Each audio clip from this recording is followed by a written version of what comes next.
Dear student welcome. मैं श्याम कुमार सिंह आप सभी का स्वागत करता हूं। आज हम कक्षा 9 के मोमेंट्स जो सप्लीमेंट्री रीडर है उसके पहले रिलेशन द लॉस्ट चाइल्ड का अध्ययन करेंगे। इस पाठ के लेखक मुल्कराज आनंद हैं। अबाउट द एथर के बारे में जान लें। Mulkraj Anand was born on 12 December 1905 in Peshawar, now in Khyber Pakhtunkhwa, Pakistan. Mulkraj Anand का जन्म 12 दिसंबर 1905 को पेशावर में, जो अब खैबर पख्तूनवा, पाकिस्तान में।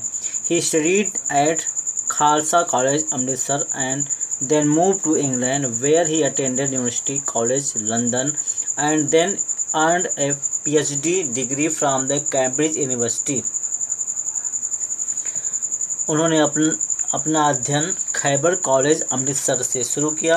उसके बाद वह उच्च शिक्षा प्राप्त करने के लिए इंग्लैंड चले गए, जहाँ पे वह लंदन कॉलेज यूनिवर्सिटी को अटेंड किए और उन्होंने वहाँ से पीएचडी की डिग्री कैम्ब्रिज विश्वविद्यालय से प्राप्त की। He was against the registry of India's caste system, जो भारत में जाति प्रथा है उसके वो विरोधी थे। And this was the subject of his first novel untouchable, और यही उनका जो फर्स्ट नावल है अनटचेबल उसका ये मुख्य विषय था। He is also known for his short stories, वह अपने लघु कथाओं के बारे में, छोटी कहानियों के बारे में प्रसिद्ध हैं। He was awarded the Padma Bhushan, उन्हें पद्म भूषण की प्राप्ति हुई। Anand died on 28 September 2004 at Pune, Maharashtra. Mulkraj Anand की मृत्यु 28 सितंबर 2004 को पुणे, महाराष्ट्र में हुई। आइए हम जानते हैं इस पाठ की कहानी क्या है।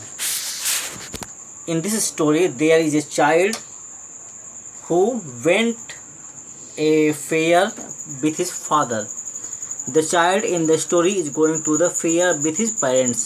इस कहानी में एक बच्चा है जो अपने माता पिता के साथ मेला देखने जाता है। He is happy, वह प्रसन्न है, and is excited to see such a large crowd moving toward the fair. वह प्रसन्न है और एक बड़ी भीड़ को मेले में जाते हुए देखकर वह उत्साहित है। On his way to the fair and in the fair itself, he sees shops of toys, sweets, balloons, etc. वह मेले के रास्ते में विभिन्न प्रकार के दुकानों को, जैसे कि खिलौने की दुकान, मिठाइयों की दुकान, गुब्बारों की दुकानों को देखता है। He wants to buy each and everything. वह सब कुछ, प्रत्येक वस्तु को खरीदना चाहता था। But his parents don't let him have any. लेकिन उसके माता पिता उसे कुछ भी खरीदने नहीं दिए। Maybe because of their being very poor. Because क्योंकि वह बहुत गरीब थे। But when he is lost in the fair, he needs nothing else but his parents only. लेकिन जब वह मेले में खो जाता है तो किसी वस्तु की चाहत नहीं रखता, बल्कि अपने माता पिता को पाना चाहता है। A child's psychology is very beautifully depicted. एक बच्चे का जो मनोविज्ञान है बहुत सुंदर ढंग से यहाँ पे वर्णन किया गया है। आइए अब हम उसका अध्ययन करते हैं। It was the festival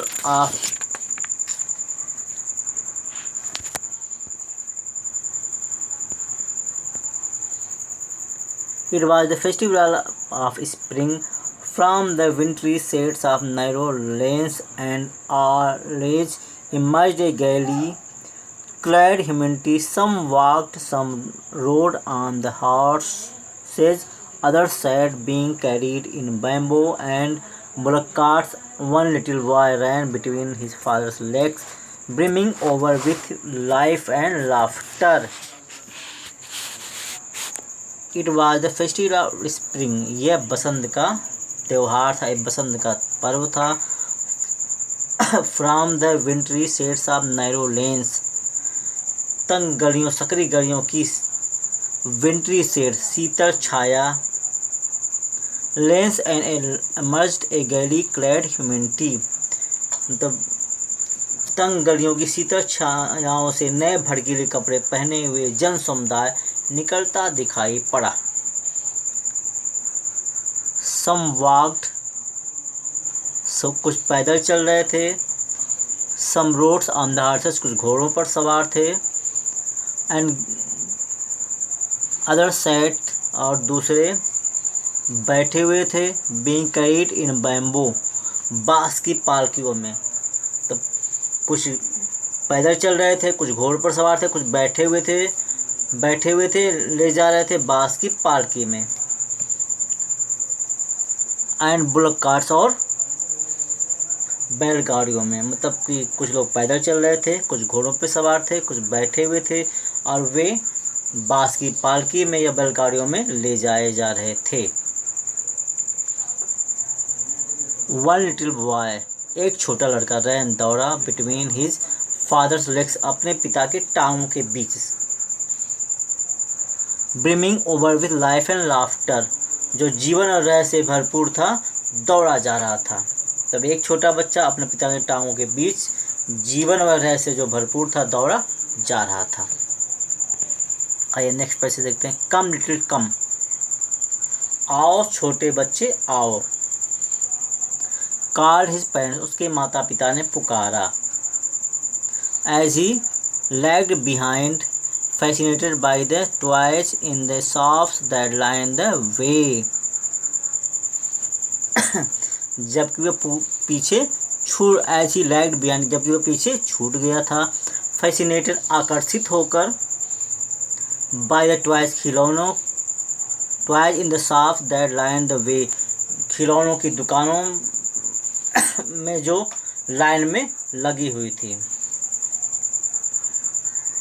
He hurried towards his parents, वह तेजी से अपने माता पिता की ओर दौड़ा। His feet obedient to their call,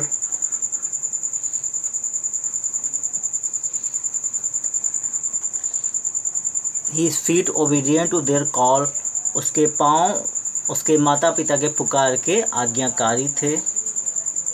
His eyes still lingering on the receding toys, अब भी उसकी आँखें जो थी अभी भी पीछे छूटते खिलौने पर टिकी हुई थीं।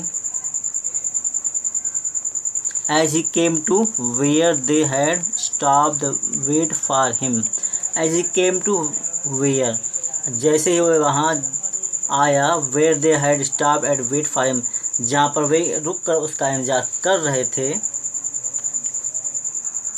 He could not suppress the desire of his heart, वह अपने हृदय की इच्छा को दबा नहीं सका, सब मतलब दबाना। He could not suppress, वह दबा नहीं सका, the desire of his heart, अपने हृदय की इच्छा को, वह अपने हृदय की इच्छा को दबा नहीं सका। Even though he well knew the old cold stare of refusal in their eyes, even though, यद्यपि, he will know, ठीक प्रकार से वह जानता था, the old cold stare of refusal in their eyes, ठंडी मनाई की घूर को वह अच्छी तरह से जानता था। He could not suppress the desire of his heart, even though he well knew the old cold stare of refusal in their eyes, वह अपनी इच्छा को दबा नहीं पाया, जबकि वह उनकी आँखों की पुरानी ठंडी मनाई की घूर को अच्छी तरह से जानता था।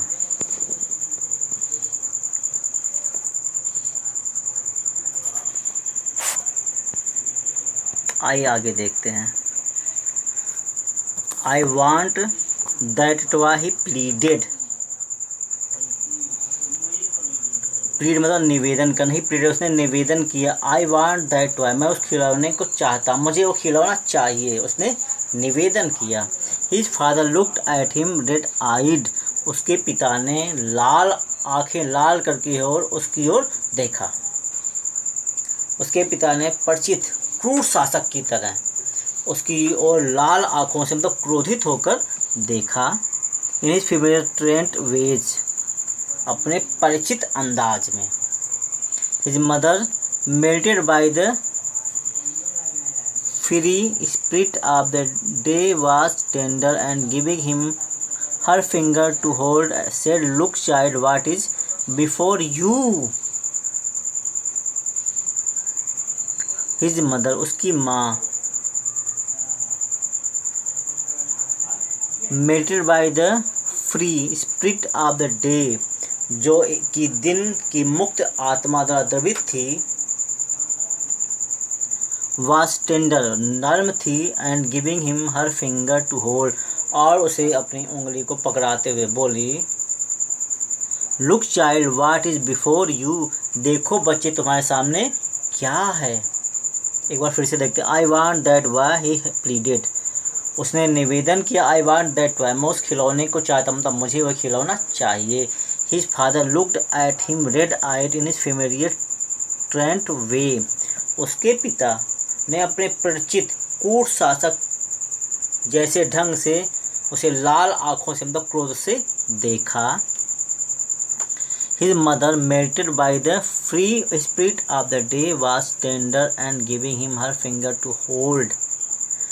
उसकी माता, जो कि दिन की मुक्त आत्मा द्वारा द्रवित थी, वे नर्म थी और उसे अपनी अंगुली पकड़ाते हुए बोली, look child what is before you, देखो बच्चे तुम्हारे सामने क्या है। It was a flowering mustard filled, pale like melting gold as it swept across miles and miles of even land. It was a flowering mustard. Mustard means सरसों का खेत। Flowering फूल से भरा हुआ, यह फूल से भरा हुआ सरसों का खेत था। Pale like melting gold at as it swept across miles and miles of land. Pale मतलब पीले, like the melting gold, पिघले हुए सोने के जैसे, as it swept across miles and miles of even land, even मतलब समतल धरातल, swept फैला हुआ, बिखरा हुआ, miles and miles मतलब मीलों और मीलों तक। It was a flowering mustard field, यह फूलों से भरा हुआ सरसों का खेत था, पिघले सोने के जैसे पीला, जबकि यह समतल धरातल पर मीलों और मीलों तक फैला हुआ था। A group of dragonflies were bustling about on their gaudy purple wings, intercepting the flights at a lone black bee or butterfly in search of sweetness from the flowers. चियरों, जिसको हम ड्रैगन फ्लाइज कहते हैं, का एक समूह किसी अकेली काली मधुमक्खी की या फूलों से मधु की तलाश में लगी हुई किसी तितली की उड़ान को काटते हुए अपनी चमकीली रंग के पंखों पर शोर करते हुए उड़ रहा था। The child followed them in the air with his gaze.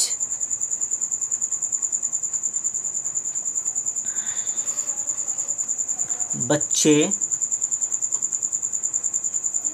the child तब बच्चा, followed पीछा किया, them उनका, in the air हवा में, with his gaze अपनी नज़र को मतलब एक टकटकी से देखते हुए। बच्चे ने अपनी एक टक दृष्टि से हवा में इनका पीछा किया। Till one of them would still its wings and rest, जब तक कि उनमें से एक ने अपने पंख स्थिर नहीं कर, तब रोक नहीं लिए, स्टॉप नहीं कर दिए और टिक नहीं गई। And he would try to catch it, और उसने उसे पकड़ने का प्रयास किया। But it would go fluttering, लेकिन यह फड़फड़ाने लगी। Flapping up into the air, और वह हवा में फड़फड़ाते उड़ने लगी। When he had almost caught in his hand, जब वह उसे अपने हाथ में पकड़ ही लिया था। Then his mother gave a cautionary call, तब उसकी माँ ने उसे चेतावनी भरी पुकार दी। Come child come, come on to the footpath, आ बच्चे आ, पगडंडी पर आ। अब इसके शेष भाग को हम अगले दिन पढ़ेंगे। थैंक्स।